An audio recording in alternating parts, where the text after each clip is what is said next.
حضرت عبداللہ ابن عمر رضی اللہ تعالیٰ عنہ سیدنا فاروق اعظم رضی اللہ تعالیٰ عنہ کے صاحبزادے ہیں، اور ان کی ہمشیرہ سیدہ حفصہ رضی اللہ تعالیٰ عنہ حضور کی زوجہ محترمہ ہے۔ ایک دن اپنی ہمشیرہ سے کہنے لگے کہ نبی کریم صلی اللہ تعالیٰ علیہ وسلم گھر میں آئے نا، اور اگر حضور غم امت میں پریشان نہ ہوں، طبیعت کو حشاش بشاش دیکھو، تو ذرا پوچھنا تو صحیح حضور کا میرے بارے میں کیا خیال، پوچھنا تو صحیح کہ کریم کی بارگاہ میں میرا کیا مقام ہے، میرے بارے میں حضور کیا فرماتے ہیں۔ اب بہن کو کام بتائے، اور بتائے بھی بھائی، اور پھر بہن وہ کام نہ کرے، یہ تاریخ میں ہوتا نہیں۔ حضرت عمر فاروق رضی اللہ تعالیٰ عنہ کی صاحبزادی ام المومنین رضی اللہ تعالیٰ عنہ فرماتی ہیں کہ میں تو بس منتظر تھی، انہوں نے تو کہا تھا نا کہ اگر تم حشاش بشاش دیکھو تو بات کرنا، لیکن حضور تشریف لائے، میری باری تھی، میرے گھر تشریف لائے، کھانا پیش کیا تو فوراً میں نے عرض کی حضور ایک بات پوچھنی تھی۔ حضور نے فرمایا پوچھئے۔ میں نے عرض کی حضور میرے بھائی عبداللہ ابن عمر کے بارے میں آپ کا کیا خیال ہے؟ نوجوانوں میری بات پہ غور کرنا، میرے بھائی کے بارے میں آپ کا کیا خیال ہے؟ تو نبی کریم صلی اللہ تعالی علیہ وآلہ وسلم نے میری طرف دیکھا، اور پھر حضور زیر لب تھوڑا مسکرائے، اور بریلی کے امام کہتے ہیں کہ حضور مسکرا دیتے تھے نا تو جو بڑا دکھی ہوتا تھا وہ بھی ہنس پڑتا تھا۔ اب سوال پیدا ہوتا تھا کہ پھر تو اس مسکراہٹ کے لیے انتظار کرنا پڑتا ہوگا کئی مہینے کہ حضور مسکرائیں تو رونے والے ہنسیں، تو اعلیٰ حضرت فرماتے نہیں، انتظار نہیں کرنا پڑتا، یہ مسکراتے رہنا تو حضور کی عادت ہے۔ جس کی تسکین سے روتے ہوئے ہنس پڑے، اس تبسم کی عادت پہ لاکھوں سلام۔ یعنی یہ تو عادت ہے حضور کی مسکراتے رہنا، اس کے لیے انتظار نہیں کرنا پڑتا۔ بھائیو آپ خیال رکھیں گے، غور کریں گے، حضرت عبداللہ ابن عمر رضی اللہ تعالیٰ عنہ کے بارے میں پوچھا تو سیدہ فرماتی ہیں کہ نبی کریم صلی اللہ تعالیٰ علیہ وسلم نہ زیر لب مسکرائے اور فرمایا حفصہ تیرا بھائی ہے تو اچھا، لیکن میں نے سنا ہے کہ عشاء کی نماز پڑھتا ہے تو فجر تک سویا ہی رہتا ہے۔ او نوجوانوں، 10 بجے تک سونے کی بات نہیں ہوئی، 9 بجے تک سونے کی بات نہیں ہوئی، 11 بجے اٹھنے کی بات نہیں۔ حضور فرمانے لگے میں نے سنا ہے کہ عشاء کی نماز پڑھ کے سو جاتا ہے اور فجر تک سویا ہی رہتا ہے، اسے چاہیے کہ تہجد کے وقت اٹھا کرے، اللہ کی بارگاہ میں حاضر ہوا کرے، آہوزاری کرے، سجدے کرے، عبادت کرے، اٹھتا ہے اور فجر میں جا کے اٹھتا ہے۔ حضرت جناب حفصہ رضی اللہ تعالیٰ عنہ کہتی ہے میں نے جناب عبداللہ ابن عمر کو پیغام دیا اور میں نے کہا میرے جوان بھائی سن، نبی پاک نے فرمایا ہے تو اچھا پر تہجد میں نہیں اٹھتا، نفل نہیں پڑھتا۔ او میری ملت کے جوانوں، مزہ نہیں آ جاتا جب ساری دنیا سوئی ہو، ساری دنیا، اور بستر بھی گرم ہو اور نیند بھی پورا غلبہ کر رہی ہو، اور اچانک گھنٹی بجے دماغ میں، آنکھ کھلے، گھڑی پہ نظر پڑے، 3:30 4 بجے کا پیغام گھڑی بتائے، اور کوئی چڑھتی جوانی والا اٹھ کے وضو کرے، اور جب وہ مصلی کھول کے بچھائے تو مدینے والے محبوب کہتے ہیں کہ ہر نماز پہ رب ثواب دیتا ہے، اور جو اٹھ کے تہجد کی نماز پڑھے اسے دیکھ کے تو رب مسکراتا ہے، جو اس کی شان کے لائق ہے، جو اس کی شان کے لائق، وہ مسکراتا ہے، خوش ہوتا ہے کہ میرا بندہ تہجد میں اٹھ گیا، وہ مسکراتا ہے۔ کاش ہماری صبحیں کبھی اپنے مالک کے نام ہو جائیں، کاش کہ صبح حضرت ابو الحسن رحمۃ اللہ تعالی علیہ حضرت معاذ ابن جبل رضی اللہ تعالیٰ عنہ کے پاس بیٹھا کرتے تھے، فرماتے ہیں ان سے جو پیار بڑھا تو پھر میرا مصلی سے بھی بڑھ گیا۔ تابعی ہیں، فرماتے ہیں صحابی رسول سے محبت ہوئی تو ذکر سے بھی ہو گئی، پھر درود شریف سے بھی ہو گئی، محبت ان سے بڑھی تو پھر اللہ نے مسجد کا پیار بھی بڑھا دیا۔ آپ فرماتے ہیں کہ میری ہر وقت طبیعت چاہتی تھی کہ بس اللہ اللہ کروں، بس اللہ اللہ کروں، بس نہ میں ذرا تھوڑی جان چھڑاؤں لوگوں سے، کو 10 منٹ ملے تو میں کچھ 4 نفل پڑھ لوں، میں تھوڑا سا نہ بچوں لوگوں سے، اور مجھے تسبیح ملے تو میں نہ کچھ 400-500 دفعہ استغفار پڑھوں، سبحان اللہ، الحمدللہ، اللہ اکبر، لا حول ولا قوت الا باللہ، میں نہ تسبیحات پڑھوں۔ فرماتے ہیں کہ بچے تھے گھر میں 6-7، غربت تھی، کام ملتا کوئی نہیں تھا، اور میں کام چور نہیں تھا، کام ڈھونڈتا تھا، پر اللہ کی قدرت کے کام نہیں ملتا تھا۔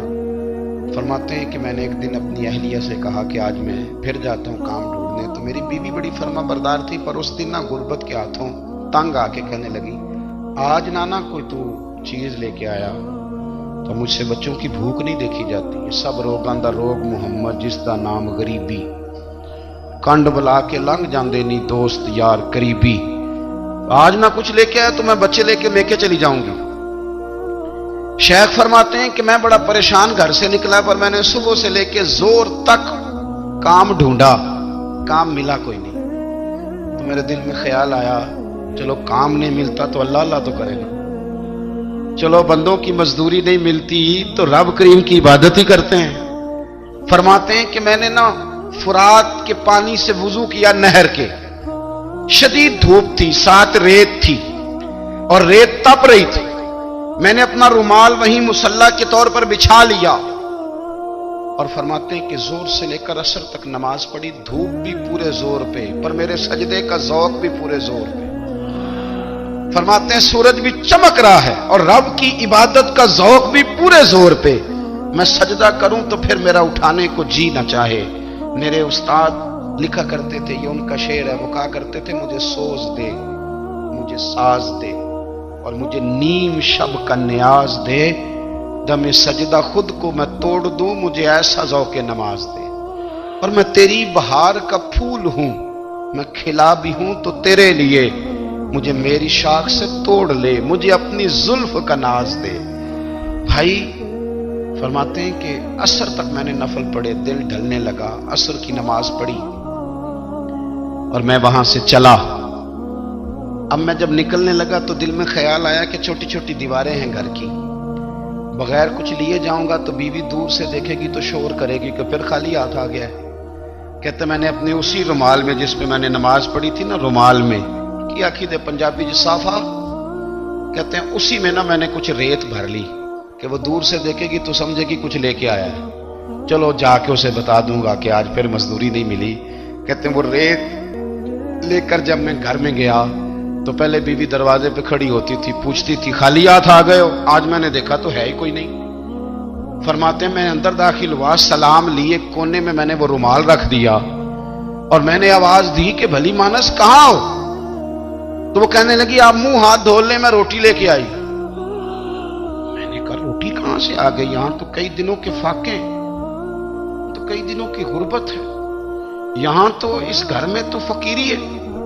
فرماتے ہیں کہ وہ روٹی لے کے آئی اور اس وقت کی جو موجودہ نعمتیں تھیں، سمجھ لیں سلاد، اچار، ہر چیز ساتھ لائی۔ میں نے کہا کہ بچے کہاں گئے؟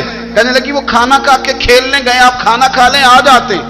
کھانا اس نے چن دیا۔ میں نے حیرت انگیز لہجے میں ساری نعمتیں اپنے دسترخوان پہ دیکھ کر کے بیوی سے پوچھا یہ کہاں سے آیا کھانا؟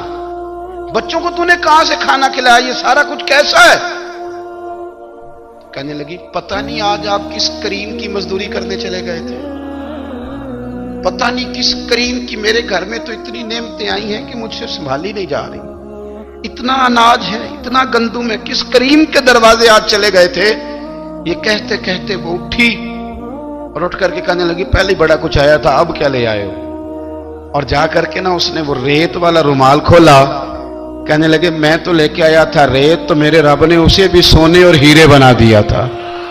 جب آپ کی توجہ اللہ کی جانب، میرے نبی پاک صلی اللہ تعالی علیہ وسلم نے فرمایا ہر چیز اپنے رب سے مانگ، ہر چیز مانگ، ہر چیز مانگ۔ یا رسول اللہ کیا کچھ؟ میرے محبوب نے فرمایا تیرے گھر میں نمک بھی ختم ہو جائے تو وہ بھی اپنے رب سے مانگا کر، تو مانگنا وہ تجھے دے گا، تو اس کی بارگاہ میں کشکول طلب دراز تو کرنا۔ اور ترمذی شریف میں عجیب لفظ ہے، رسول کائنات نے فرمایا، رب کریم فرماتا ہے جب میرا بندہ ہاتھ اٹھاتا ہے نا تو مجھے حیا آتی ہے کہ میں خالی کیسے لوٹا دوں اس کے۔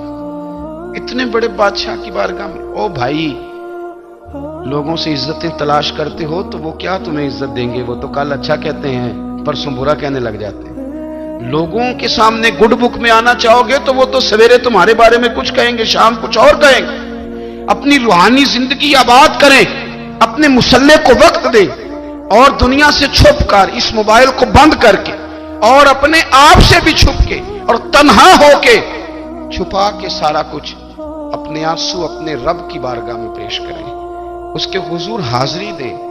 سنو نا ترمذی کی حدیث، اور اسے یاد رکھنا، نبی پاک علیہ السلام نے فرمایا اپنے دکھ لوگوں کے سامنے نہ بیان کرنا، سیٹھوں نوابوں کو نہ بتاتے پھرنا، دنیا داروں کے سامنے جا کے نہ رونا کہ میں تکلیف میں ہوں۔ پر میں اگر دنیا داروں کو دکھ بتاؤ گے رب تمہیں کبھی غنی نہیں کرے گا، اور لوگ ہیں کہ الٹا مذاق اڑائیں گے۔ آپ کی جس سے بڑی پکی یاری ہے نا، پکی، وہ تب تک پکی ہے جب تک آپ نے 50,000 مانگا نہیں، اور جس وقت آپ نے کہہ دیا کہ میں مجبور ہوں میری مدد کر، تو پھر ختم ہو گئی دوستی۔ لوگوں کی تعلقات آپ کے ساتھ تب تک ہیں جب تک آپ ان سے کوئی ضرورت وابستہ نہیں کرتے۔ کریم محبوب فرمانے لگے بندوں کے سامنے دکھ نہ بیان کرنا، اللہ تجھے کبھی غنی نہیں کرے گا۔ تو اپنے دکھ اپنے رب کو بتا، تو دعائیں مانگ، تو اس کی بارگاہ میں حاضر ہو، تو اس کے حضور عرض کر۔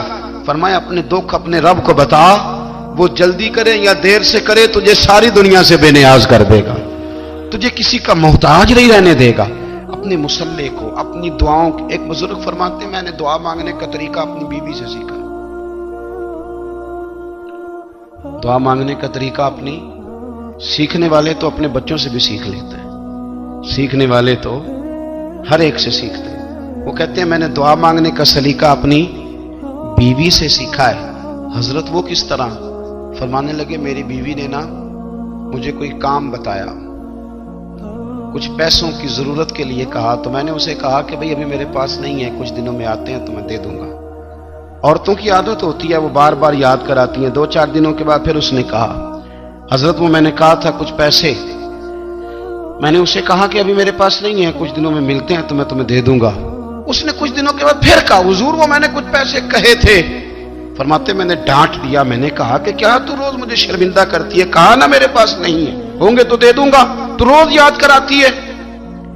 فرماتے اس نے پہلے تو میری ڈانٹ کو سہا، پھر میرے سخت جملوں نے اس کی آنکھوں میں آنسو پیدا کر دیے، پھر اس نے اپنے آنچل میں اپنے اس دکھ کو سمیٹا، اور پھر اس نے ایک جملہ کہا تو میں رو پڑا، اور مجھے اپنے رب سے مانگنے کا طریقہ آ گیا۔ مجھے کہنے لگی حضرت جی آپ نے ڈانٹ دیا، میں نے سہ لیا، پر آپ ہی میرے شوہر ہیں، بتائیں نا آپ سے نہ کہوں تو میں کس سے جا کے کہوں۔ فرماتے ہیں میں رو پڑا، اور میں کھل کے رویا، اور میں تڑپ کے رویا، اور پھر میری سسکیاں بند گئیں۔ تو مجھے کہنے لگی آپ کو کیا ہوا؟ میں نے کہا مجھے بھی دعا مانگنی آ گئی ہے، جب میں اسے کہوں گا نا اللہ تو ہی میرا رب ہے، میں تجھ سے نہ کہوں تو میں کس سے جا کے کہوں؟ میں کیوں کسی بندے سے سوال کروں؟ میں کیوں کسی دنیا دار سے کہوں؟